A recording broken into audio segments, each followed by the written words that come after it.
Otitis externa is an umbrella term for an infection or inflammation of the outer ear canal and the outer surface of the eardrum.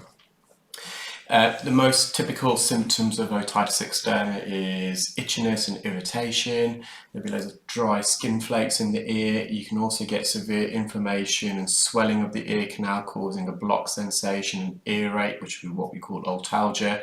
Sometimes also with otitis externa you can develop ear pus, so what we call otolaryngology. And patient attended with, as I said, otitis externa in both ears.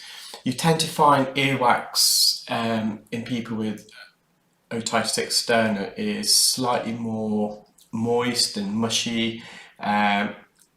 Alternatively, it can also be a bit crisper and crustier.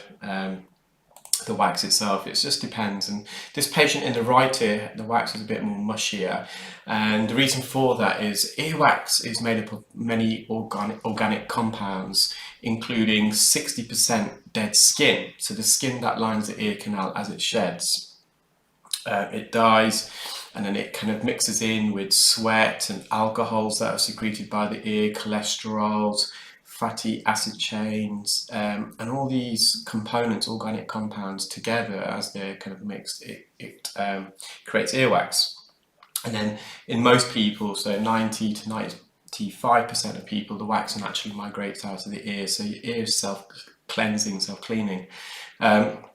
With otitis externa, you tend to find the wax is a bit mushier because there's a bit more dead skin. So instead of 60%, it could be 80%, 90%. And that skin, as it's dead and wilting away, it becomes damp, and therefore the earwax also becomes a bit damp.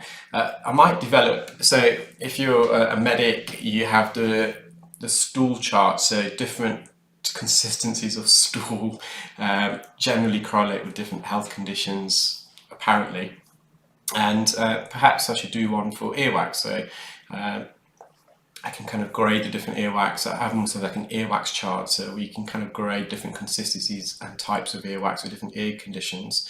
See, I've got the majority of the blockage there now. It's going to be virtually impossible for me to remove every little speck of dead skin and wax from this ear. It's just too mushy. It's almost like a soft poo, soft stool kind of consistency. So it's kind of all merged and stuck and adhered to the canal wall. But I'm just using a fine end gauge now just to mop up as much as I can. And this is why I find also an endoscope so advantageous compared to other techniques. We've just got a bit of dead skin that I'm peeling off the base of the ear canal there. With an endoscope, the field of view is unparalleled. You see the whole ear canal, and it enables me to manipulate the instrument with a far greater degree of certainty. I know whereabouts in the ear canal I am.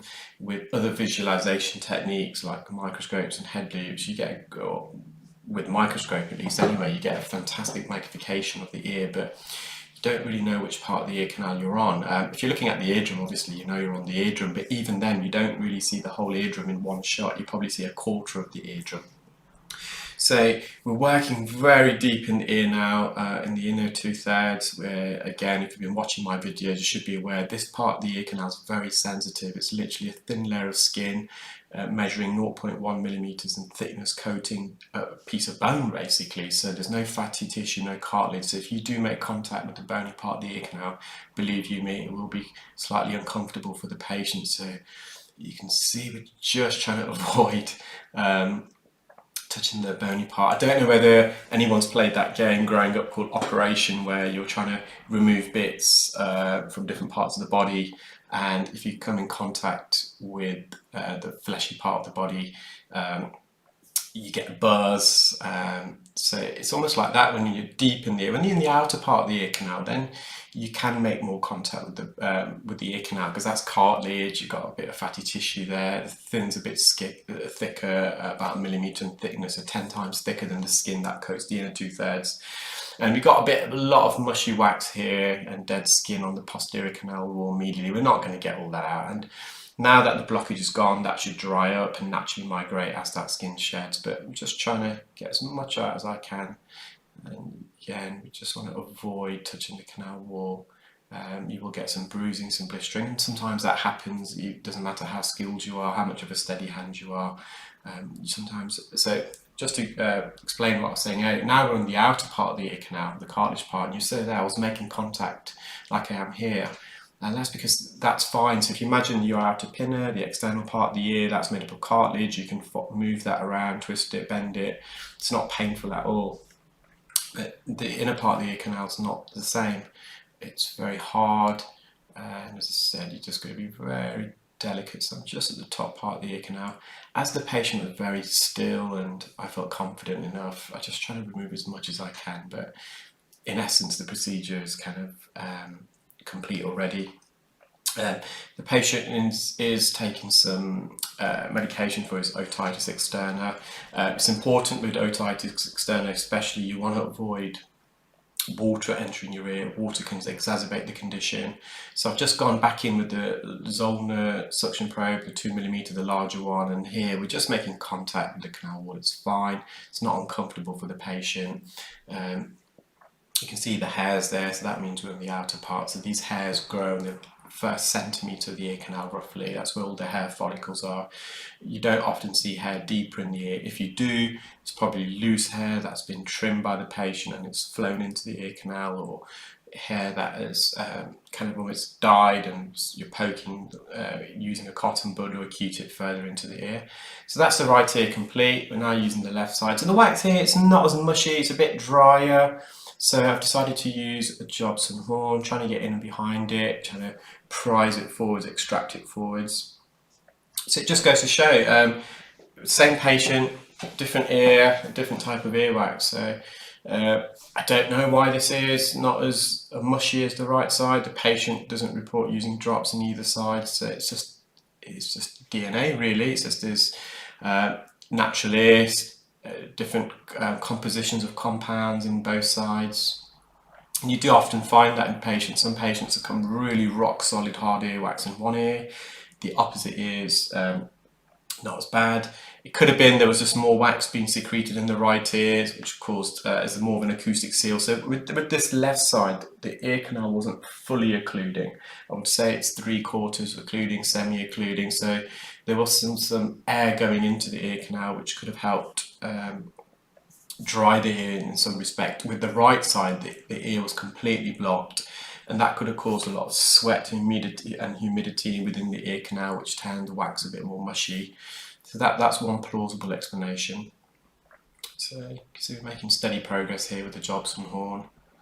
The Jobson horn in the right side would have been a bit more difficult because the wax was fully occluding, so I would have to Jobson horn and ear hook, you really ideally want to use it where there's an opening where you can insert the instrument through a gap in the wax or in between the wax and the ear canal, get in behind the wax and pull it forward. When the ear canal is fully occluding, it's a lot more difficult. If you're working on the outer part of the ear, it's fine because, as I said, you can make contact with the canal wall. But if the wax is quite medial, which it was in the right ear, Jobson horn ear hook wasn't really the best choice of instrument. Sometimes we have no choice. The suction probe doesn't help, so we just have to evaluate each case as it comes, the risks in each case, and where it's needed, we just use it. But we try and avoid it if possible when we're going deep in the ear. Obviously, forceps wouldn't have been very useful in the right side because the wax is too mushy. So got all the lateral wax out, and as I said, whenever I'm working deeper in the ear, I always like trying to use the Zollner suction probe because you're less likely to make contact with the canal wall and you can just suck the wax out as opposed to getting in behind with a Jobson horn or ear hook and making contact with the eardrum, for example. So this wax, I brought it forward, wasn't coming out anymore, so there was a gap there, just gone back in with the Jobson horn, in and behind the wax, and there we are, it's a large chunk of dead skin and wax removed. There's the eardrum, fully visible. So with otitis externa, I try and remove as much of the dead skin as possible. It's not always possible to remove every little last speck. We'll be here all day if we're trying to do that, and you would just cause bruising and blistering of the ear canal. So you can see a bit of hair in the ear there, so a bit of cilia. So we know the camera is just located just near the entrance. Bit tricky because of the hairs, but just trying to get a better view. And there we are, just put the camera a bit further into the ear canal, resting it at the base. Got a bit of piece of skin, and I'll be going in and out of the ear doing that several times, just trying to mop up, and again trying to avoid touching making direct contact anyway with the ear canal wall. And So it does require a steady hand and a lot of practice. Unfortunately, I've been hearing things and observing things via social media in the UK that there are some, I call them ear care practitioners, but I don't know whether I should, because they haven't received the relevant training in this technique. They've been performing earwax removal using different visualization techniques, and they feel, which is quite naive really, and a bit of arrogance I feel too, that they can just pick up an endoscope because they've removed wax using a different technique. And some of the videos have been quite horrific, if I'm honest. As a healthcare professional, we all have a duty of care for the safety and well-being of our clients, and I can quite confidently say that I'm very proficient using an endoscope, but I also do own an operating ENT microscope, but I didn't just buy it and start using it because I'm very good with an endoscope. I got myself trained by an ENT surgeon because it's a completely different skill set. So if anyone out there is booking in with a specialist, I would advise and ask what technique are they using, and more importantly, who's trained them in that technique, and whether, if they use several techniques, that they've been trained by a proper accredited specialist who has been trained themselves, because there is some people out there who've kind of almost self-taught themselves and become trainers, which is just ridiculous, absolutely. We have a similar problem in the UK with dermal fillers and Botox. In essence, anyone can do it. It's not illegal, as long as the person you're performing the procedure on is fully aware that you're not trained and you're just a lay person off the street. There is actually Botox parties in the UK. I don't know how it is in America, but your ear is very sensitive. It's a precious part of your body. See a specialist, make sure they're trained in that technique, and also always question who trained them.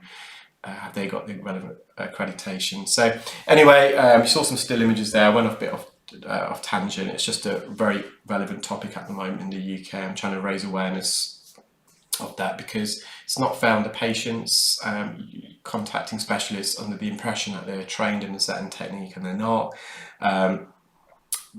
We've also heard accounts that people using endoscopes are not disinfecting it as they should be. They're just using alco wipes, which is not the way you disinfect an endoscope. So they are potentially risking cross-infection and contamination between people's ears.